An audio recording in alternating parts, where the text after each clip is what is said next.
हाँ तो बच्चों, आज हम फिर से आ गए हैं आपको कक्षा 9 का मैथ पढ़ाने के लिए। आज हम पढ़ने वाले हैं अध्याय 13, ठीक है, चैप्टर 13, ठीक है। उसका नाम क्या है? उस चैप्टर का नाम है पृष्ठीय क्षेत्रफल और आयतन। पृष्ठीय क्षेत्रफल और आयतन, ठीक है। तो सबसे पहले हमें क्या होगा, इतने फार्मूले हैं, ये इस चैप्टर के लिए आपको याद करने होंगे, ठीक है। इतने जो फार्मूले देख रहे हैं, सबसे पहले आपको क्या करना होगा, इसको याद करना होगा। जब तक आप इन फार्मूलों को याद नहीं करेंगे तब तक आप इस चैप्टर को नहीं पढ़ पाएंगे, ठीक है। इस चैप्टर का बेस ही है फार्मूला, ठीक है। बस आसान आसान यही फार्मूला, आप फार्मूले पढ़ाते जाएंगे, आपका सवाल अपने आप लगता जाएगा, ठीक है। तो देखिए इसमें पहला फार्मूला क्या है? पहला फार्मूला है घनाभ का पृष्ठीय क्षेत्रफल, ठीक है। घनाभ का पृष्ठीय क्षेत्रफल क्या होता है? 2 into L into B plus B into H plus H into L, ठीक है, ठीक है। यानी अगर हम हिंदी में इसे बात करें तो क्या हो जाएगा, 2 गुणे लंबाई गुणे चौड़ाई, ठीक है, प्लस चौड़ाई गुणे ऊंचाई प्लस चौड़ाई गुणे लंबाई, सॉरी ऊंचाई गुणे लंबाई, ऊंचाई गुणे लंबाई, ठीक है। ये हमारा क्या हो जाएगा, घनाभ का हो जाएगा, ठीक है। इसमें एल का मतलब लंबाई, बी का मतलब चौड़ाई और एच का मतलब क्या होता है, ऊंचाई होता है। यानी अगर हम सिंपली घनाभ के क्षेत्रफल की बात करें तो घनाभ का क्षेत्रफल क्या होता है, 2 गुणे इंट, या फिर कह सकते हैं 2 गुणे कोष्टक में लंबाई गुणे चौड़ाई प्लस चौड़ाई गुणे ऊंचाई प्लस ऊंचाई गुणे लंबाई होता है। ये हमारा क्या है, घनाभ का पृष्ठीय क्षेत्रफल है, ठीक है। क्या घनाभ का पृष्ठीय क्षेत्रफल। सिर्फ आपको शंकु के लिए यल को क्या लिखेंगे, यल बराबर क्या होगा, तिर्यक ऊंचाई होगा, ठीक है। शंकु के लिए यल बराबर क्या होगा, तिर्यक ऊंचाई होगा। बाकी सबके लिए यल क्या होगा, लंबाई होगा, ठीक है। और ये सब में क्या होगा, ऊंचाई ही होगा। और आर आपका क्या है, त्रिज्या है, ये आप समझ लीजिए पहले। क्या आर आपका त्रिज्या है, ठीक है। एल लंबाई है, बी चौड़ाई है, एच क्या ऊंचाई है। और यहाँ पर सिर्फ शंकु के लिए एल बराबर क्या होगा, तिर्यक ऊंचाई। एल को क्या करते हैं, इसमें तिर्यक ऊंचाई करते हैं। क्या करते हैं, तिर्यक ऊंचाई करते हैं, ठीक है। एल बराबर क्या होता है, तिर्यक ऊंचाई होता है। और एच क्या होता है, ऊंचाई समय होता है, ठीक है। तो पहला घनाभ का पृष्ठीय क्षेत्रफल क्या है, 2 into L into B plus B into H plus H into L, ठीक है। और दूसरा क्या हो जाएगा आपका, घन का पृष्ठीय क्षेत्रफल क्या होता है, 6a²। ए बराबर क्या आपका, यहाँ पर ए बराबर क्या आपका भुजा है, ठीक है। ए क्या आपका भुजा है, ठीक है। यहाँ पर ए आपका क्या होगा, भुजा होगा, ये आप समझ लीजिए, ठीक है। सम में जहां जहां पर ए लिखेगा वो क्या है, भुजा है, ठीक है। जैसे मान लीजिए यह क्या है, या आयत, क्या कोई आयत है, ठीक है। तो इसका भुजा ए मान लीजिए क्या भुजा है, इस तरह से, ठीक है। ए क्या आपका भुजा होगा, ठीक है। तो घन का पृष्ठीय क्षेत्रफल क्या होता है, 6a²। क्या होता है, 6a², यानी 6a², ठीक है। तीसरा आपका बेलन का वक्र पृष्ठ, क्या बेलन का वक्र पृष्ठीय क्षेत्रफल। बेलन का वक्र पृष्ठीय क्षेत्रफल क्या होता है, 2πr(h), 2πr(h) यानी 2π, ठीक है, गुणे आर क्या आपका त्रिज्या है और एच क्या आपका ऊंचाई है। यानी 2π गुणे त्रिज्या गुणे ऊंचाई, ठीक है। बेलन का चौथा देखिए क्या है, चौथा है बेलन का कुल पृष्ठीय क्षेत्रफल। बेलन का कुल पृष्ठीय क्षेत्रफल, इसका मतलब है आपका पृष्ठीय क्षेत्रफल, ठीक है।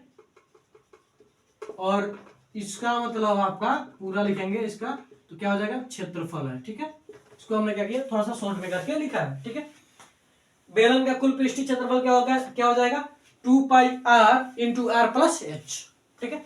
पांचवा देखिए क्या, शंकु का पृष्ठीय क्षेत्रफल, या फिर सॉरी शंकु का वक्र पृष्ठीय क्षेत्रफल।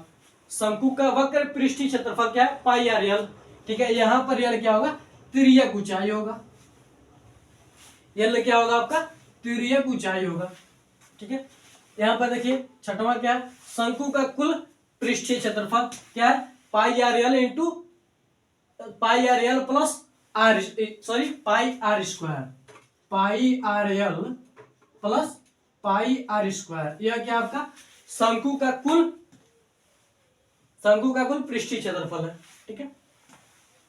सातवां देखिए क्या है, सातवां आपका गोले का वक्री, गोले का पृष्ठीय क्षेत्रफल। क्या, गोले का पृष्ठीय क्षेत्रफल, या फिर कह सकते हैं गोले का वक्र पृष्ठीय क्षेत्रफल, ठीक है। यह भी कह सकते हैं क्या, हमारे पास 4πr², क्या हमारे पास 4 पाई आर स्क्वायर। पाई का मान यहाँ पर आप रख सकते हैं 3.14, ठीक है, या 22/7 आपको क्या होता है, पाई का मान होता है।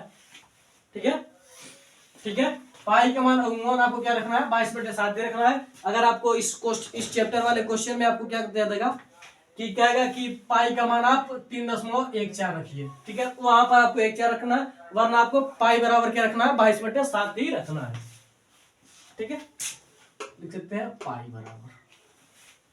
ठीक है, आठवां देखिए क्या करा, आठवां करा अर्धगोले का वक्र पृष्ठीय क्षेत्रफल क्या होता है, 2 पाई आर स्क्वायर। ठीक है, अगर गोला है, ठीक है, अर्धगोले का जितना है उसमें क्या करेंगे, अगर 2 से भाग दे देंगे तो हमारा क्या हो जाएगा, अर्धगोले का निकल जाएगा। चाहे वक्र पृष्ठीय क्षेत्रफल हो, चाहे आयतन हो, चाहे वो कुल वक्र पृष्ठीय क्षेत्रफल हो। ठीक, अब यहां पर देखिए क्या है, अर्धगोले का कुल वक्र पृष्ठीय क्षेत्रफल, सॉरी अर्धगोले का कुल पृष्ठीय क्षेत्रफल है। ठीक है, अर्धगोले का क्या है, कुल पृष्ठीय क्षेत्रफल है, तो इसका क्या है 3 पाई आर स्क्वायर। क्या 3 पाई आर स्क्वायर, आर का मतलब यहाँ पर क्या है, त्रिज्या से है, जो इस तरह से गोला बनता है। ठीक है, यह क्या हो जाता है, त्रिज्या होता है, वो क्या हो जाएगा, त्रिज्या हो जाएगा, इसी से मतलब। ठीक है, आर यही आपका। ठीक है, दसवां देखिए क्या है, दसवां आपका है घनाभ का आयतन। यहाँ पर एल, घनाभ का आयतन क्या होता है, एल गुणे बी गुणे एच। एल क्या लंबाई है, बी क्या चौड़ाई है, और एच क्या ऊंचाई है, यानी लंबाई गुणे चौड़ाई गुणे ऊंचाई। ठीक है, घन का आयतन देखिए क्या दिया है, 11वां घन का आयतन दिया है ए क्यूब। ठीक है, यानी भुजा क्यूब। ठीक है, यानी भुजा घन कह सकते हैं। ठीक है, क्यूब को क्या कहते हैं, घन कहते हैं। ठीक है, और 12वां देख लीजिए आपका क्या, बेलन का आयतन। बेलन का आयतन क्या होता है, पाई आर स्क्वायर एच। ठीक है, यहाँ पर आर क्या हो जाएगा, त्रिज्या हो जाएगा, एच क्या हो जाएगा, आपका ऊंचाई हो जाएगा। ठीक है, 13वां देखिए क्या करा, गोले का आयतन करा। क्या करा, गोले का आयतन।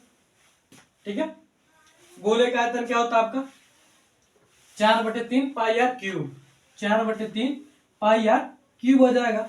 ठीक है, यहाँ पर भी आर त्रिज्या और पाई का हमारा 22/7 रख सकते हैं, या फिर 3.4 भी रख सकते हैं, जैसी आपकी इच्छा हो।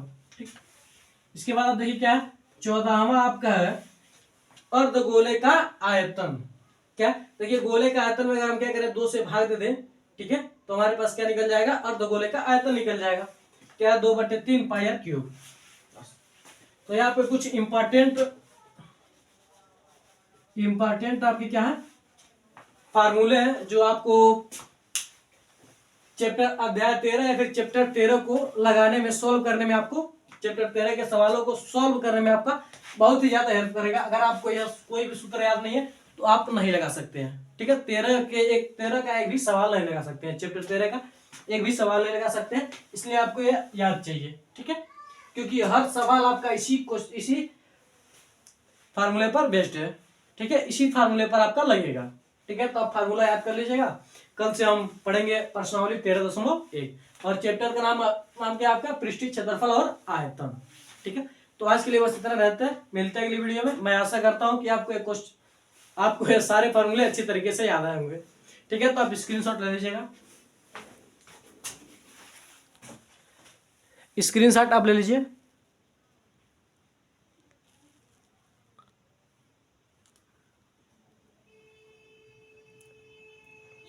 आप स्क्रीनशॉट ले लीजिए।